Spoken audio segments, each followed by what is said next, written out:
It's good. All right, so Jean-Michel Basquiat we did last week, so you're going to skip that one unless you want to do him. If you loved his work, click it, do it by all means.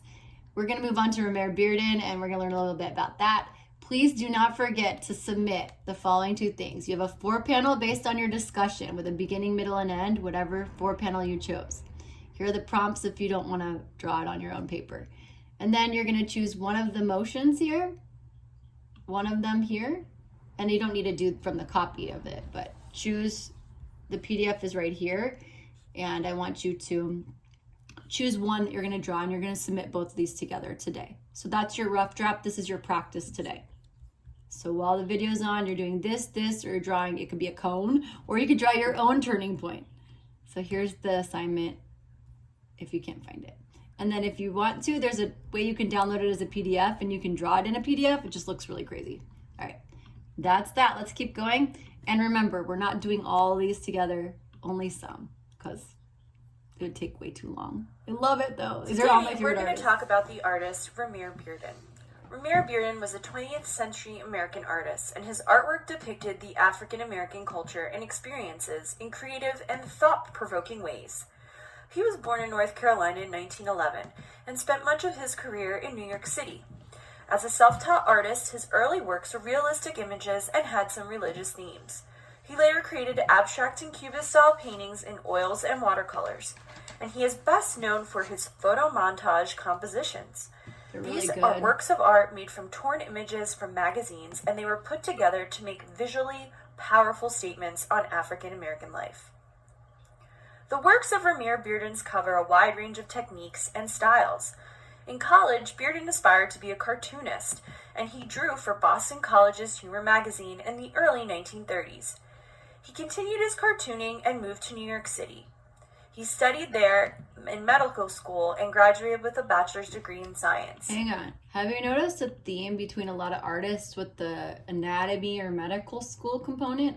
It's a very common thing for a lot of artists to have an interest in anatomy or the physical form or in architecture and the makeup of things. So just pay attention to that. You'll notice. I love that about his work though. And I also like that in general. He lived in Harlem later and joined the Black Artist Group and became excited about modern art, particularly Cubism, Post-Impressionism, and Surrealism. He created paintings of scenes of the American South, and some works were realistic and showed influence from Mexican muralists like Diego Rivera. Bearden grew up during the Harlem Renaissance, and he was exposed to many of the great jazz musicians such as Duke Ellington and Billie Holiday. Bearden's collages reflect some of these elements of jazz and his characters in his use of materials. One of Bearden's most famous art pieces is The Block. This is an art piece that is of Harlem Street with row house buildings and the bustling life of the neighborhood. Made of shapes and images, he captures the life and faces of people living on his block. It reveals a lifetime of his experiences and those living on his street in Harlem. Oh, he's still sorry. Another thing about this artist is during the time, like nowadays, people might have questioned and done, because nowadays it's just different. It's so different back in the day. If you looked anything like you were other than white, you were put into other group, because he was an artist who would even talk about during his time being able to kind of pass. And so I think it's really interesting.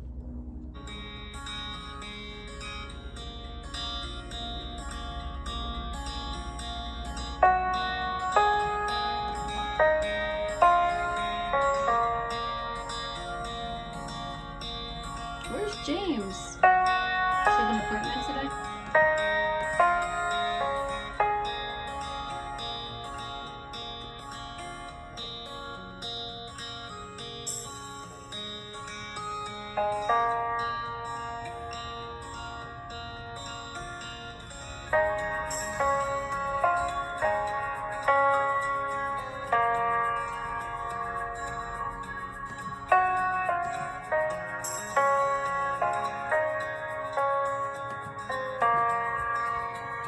So I hope that helped you to see another artist. We don't have much more time, but I did want to make sure we got through as many as we could today.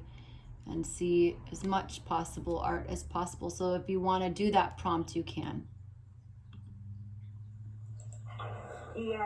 And this is one of my favorites. I'm going to say that about every one of them, you guys. I love art. Can I just say I love art? So it's going to be hard for me not to say this is one of my favorites because I like all of them. Plus, I love anybody who uses like nebula colors. And I love recycled supplies. So this is an artist, again, that just blows me away. I'm a material person. I love tactileness and I love color, texture. I love compositions and the variety of compositions you can get just from using materials. And I'm selective about what I use because, and I feel like I'm building my personal vocabulary so that I can have a language to speak. But the composition is very much like a landscape, and landscapes change all the time. So the conversation is different in each piece, but I try to keep it simple, but still use the elements that I connect with. Okay. So I had to put 2 because she doesn't get enough. She's pretty well known, but I wanted you guys to see a little bit more about her because she's got exhibitions going on now. Many of them. She's really famous. What interested you in being part of this exhibition? What interested me? Yes. Well, first when Daphne asked that I would be a part of it and said who the other 2 artists were, Amalia Maki and Beverly Buchanan, I was excited because I love both of their works. I think there's a definite connection between all 3 of us. And then you added the quilting, the quilt by African American women, and I thought that would be the perfect complement. So I was more excited to be included in the show and in this Cameron Art Museum showing. I knew the work would be presented really well, and I see it is. I love the way how it's displayed with all of the wall space around it. It's such a luxury to see it, almost like being in the Rothko Chapel. So I feel so honored to be included with these fabulous artists and quilters. Can you tell us a little bit about what influences your artwork? Okay. Well, I feel like I'm building my personal vocabulary, visual vocabulary. So starting off, being from the Bahamas, I was born and raised in the Bahamas, and I moved to the South, Savannah. I went to SCAD, and I finished my graduate degree at Georgia State University and got married in state. So I have influences from being in the Caribbean as well as being in the South, and I always look at my ancestral background in Africa, preferably West Africa. And so those influences show up in the work in subtle ways. It's like I'm taking fragments of all of those ancestral as well as like present influences that I have in the work through fragments, and it's in a way a process of building a. So it's time, you guys.